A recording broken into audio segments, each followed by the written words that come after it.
What can you gain from this?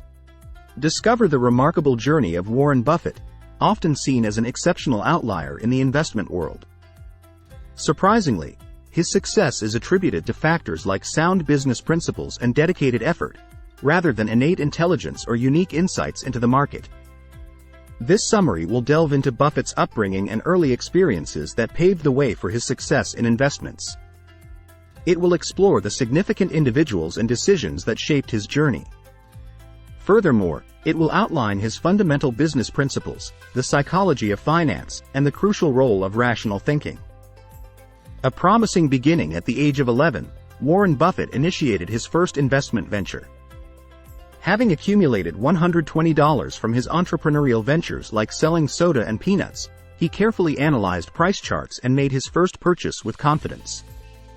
However, the stock's value dipped shortly after, causing panic and leading him to sell at a $5 profit when the value slightly surpassed his purchase price. Soon after, the stock's value soared. This experience taught him two invaluable lessons. Never fixate on the purchase price of a stock and never settle for anything less than a significant profit. Afterward, Warren Buffett demonstrated a Midas touch in his endeavors. He didn't attain success effortlessly. He graduated from college and fought for a position at Graham-Newman Corporation, where he received real-world education in trading. At the age of 25, he initiated his first limited liability partnership with a $100 investment and a modest goal of outperforming the Dow Jones by 10% annually. Remarkably, he surpassed this goal by 22% and, over 12 years, grew his investment to $25 million. In 1965, 4 years before dissolving the partnership, Buffett acquired Berkshire Hathaway, originally established in 1889 as a cotton manufacturer. Recognizing the decline of the textile sector, he made a pivotal decision that would shape his future. By 1967, he purchased the outstanding stock of two moderately thriving firms, National Indemnity Company and National Fire and Marine Insurance Company, a significant shift from textiles. Within 2 years, this decision elevated Berkshire Hathaway from $2.9 million in securities to $5.4 million, charting its course to becoming the investment behemoth it is today. Starting with a $100 limited liability investment, Warren Buffett's net worth now exceeds $100 billion. Many perceive him as a statistical outlier. The efficient market hypothesis, a long-established theory in the investment realm, posits that outperforming the market is impossible.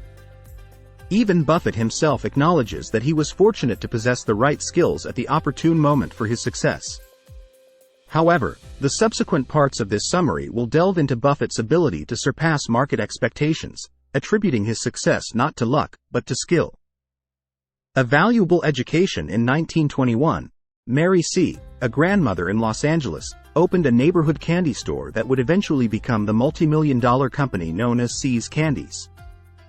Remarkably, the company withstood the challenges of the Great Depression and World War II's sugar rationing, owing its endurance to exceptional quality. Thus, when the heirs of Grandmother C were ready to sell in 1971, they did so for $25 million to Berkshire Hathaway.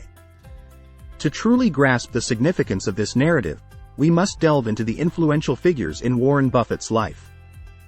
The first was Benjamin Graham, the author of Security Analysis and The Intelligent Investor.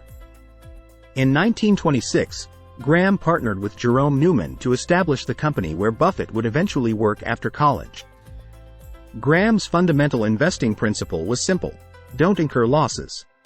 Through meticulous research, he identified two crucial factors for a sound investment. Firstly, seek companies selling for less than 2/3 of their actual value, and secondly, ensure the stocks possess a low price-to-earnings ratio. Buffett thoroughly absorbed this approach and adhered to it until he acquired See's Candies. The second influential figure in Buffett's education was Philip Fisher. Fisher initiated an investment counseling firm shortly after the stock market crash, operating on the assumption that investors would seek advice and have ample time for discussions. Fisher delved into research to determine the key factors for identifying a good investment and formulated a philosophy distinct from Graham's. Rather than chasing bargains, Fisher advocated investing in quality. Charlie Munger, a longtime friend and unofficial investment partner of Fisher, significantly influenced Buffett through Fisher's philosophy. Munger, initially a lawyer exploring investments, eventually shifted his focus solely to investments after forming a partnership akin to the one Buffett started. He purchased Blue Chip Stamps, which later merged with Berkshire Hathaway, leading him to become its vice chairman. The idea to acquire See's Candies was Charlie's, grounded in Fisher's principles. While See's Candies wasn't undervalued, thus not a bargain, its quality was exceptional. Buffett was initially hesitant to stray from the trusted Graham methods of investing but eventually yielded. A decade after the $25 million purchase of See's, he declined a $125 million offer to sell it. See's Candies remains under Berkshire Hathaway's ownership to this day. The Buffett investment criteria. Warren Buffett's approach to selecting businesses for investment is guided by 12 principles or checkpoints he has honed over the years. First, he emphasizes 3 fundamental business characteristics. Buffett advocates investing in businesses within one's domain of understanding. These businesses should possess simplicity and clarity in operations, maintain a consistent operating history, and demonstrate a favorable long-term outlook. Following this are the 3 key management qualities he seeks. Assessing management goes beyond numbers and involves extensive conversations and information gathering, often termed the scuttlebutt process. Buffett looks for managers who handle financial matters prudently, maintain transparency and honesty with shareholders, and exhibit the courage to diverge from popular trends, even if it means admitting errors and altering courses. Then, 4 financial considerations come into play. Buffett prioritizes examining 5-year averages over yearly results. When analyzing a company's finances, he focuses on specific indicators, including returns on equity, owner earnings based on estimates, high profit margins, and increasing market value. Lastly, 2 crucial market aspects are evaluated. Firstly, Buffett assesses whether the company represents a good value, possibly being sold below its intrinsic worth or exhibiting promising long-term value. Secondly, he gauges if the stock market price aligns with the company's actual value. Ultimately, Warren Buffett aims to invest in reputable companies managed with integrity, poised for growth, and capable of delivering substantial returns. These principles have been honed through decades of investment experience. However, effective investing requires more than business acumen. In the following section, we will explore behavioral finance. Meet Mr. Market. Imagine you hold shares in a business alongside your partner, Mr. Market. Your business is financially stable with a promising future, but Mr. Market is known for his erratic temperament. Each day, he offers to buy your shares in the company. On good days, he's optimistic about the future and offers a high price. On bad days, he foresees doom and gloom and offers a low price. Regardless of your responses, he makes an offer daily, impervious to your rejections. Crucially, you have the freedom to ignore or accept his offers, but succumbing to his influence is strongly advised against. This analogy, crafted by Ben Graham, underscores the psychological preparedness needed for investing. To avoid being swayed by Mr. Market's emotional swings, a field of study called behavioral finance emerged. Within this field, researchers have identified various psychological pitfalls that lead investors to make poor choices. These include overconfidence, loss aversion, and the lemming effect, where individuals tend to follow the crowd. Another notable psychological trap is overreaction bias, where unrelated events are mistaken for a trend, potentially leading to hasty buying or selling decisions. Mental accounting is an insidious trap, too.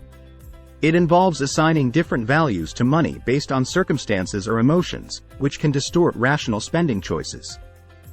Lastly, myopic loss aversion, a concept by researchers Richard Thaler and Shlomo Benertzi, highlights that investments become more appealing to investors with longer holding periods, provided they are not evaluated frequently.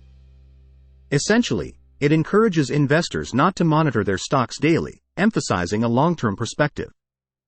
In truth, much of the market's movement is influenced by emotions, often overpowering reason.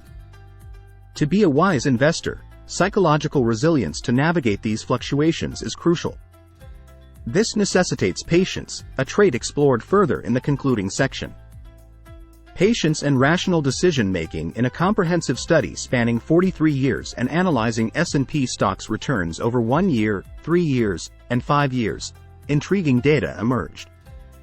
Only 1.8% of stocks, on average, doubled in a year, while 15.3% achieved this in 3 years, and 29.9% in 5 years.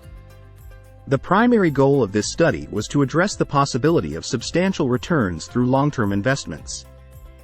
The unequivocal answer was yes.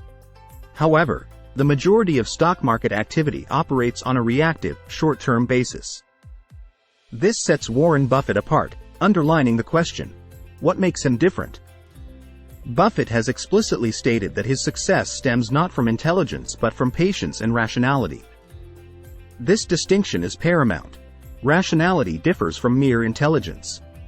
In 2011, Daniel Kahneman delved into this in his bestseller, Thinking, Fast and Slow, exploring what psychologists term System 1 and System 2 thinking. System 1 is quick, intuitive, and relies on existing knowledge, often driving impulsive decisions. Conversely, System 2 is slow and rational, necessitating reflection and sound judgment. To engage System 2 thinking, one needs self-control, even if the benefits seem distant and unrewarding in the present. Patience is at its core. A Yale University professor, Shane Frederick, conducted an experiment to emphasize this difference. Ivy League students were presented with math questions, ranging from simple to complex. Even the simple question required them to pause and think before answering. However, over half the students answered hastily, illustrating the unfamiliarity with employing System 2 thinking. Moreover, the brain's System 2 component tends to overlook errors in System 1. Failing to exercise patience and rational thinking can lead to a mindware gap, causing individuals to miss crucial information due to impatience in researching an investment. If one were to emulate Warren Buffett's success, embracing System 2 thinking is crucial. While initially uncomfortable, this approach ultimately yields outstanding long-term results. Summary: Warren Buffett, despite his immense wealth and influence, began with modest origins. Starting with his first investment at age 11 and a $100 investment in a limited partnership, Buffett defied odds, amassing a net worth exceeding $100 billion today. His unique approach, blending business acumen with psychological fortitude, patience, and rational decision-making, showcases the potential for anyone to replicate his remarkable success. Feel free to like, share, and subscribe for more insightful book summaries and engaging content. Your support motivates us to keep providing valuable insights from a wide range of books. Thank you for being a part of our reading community.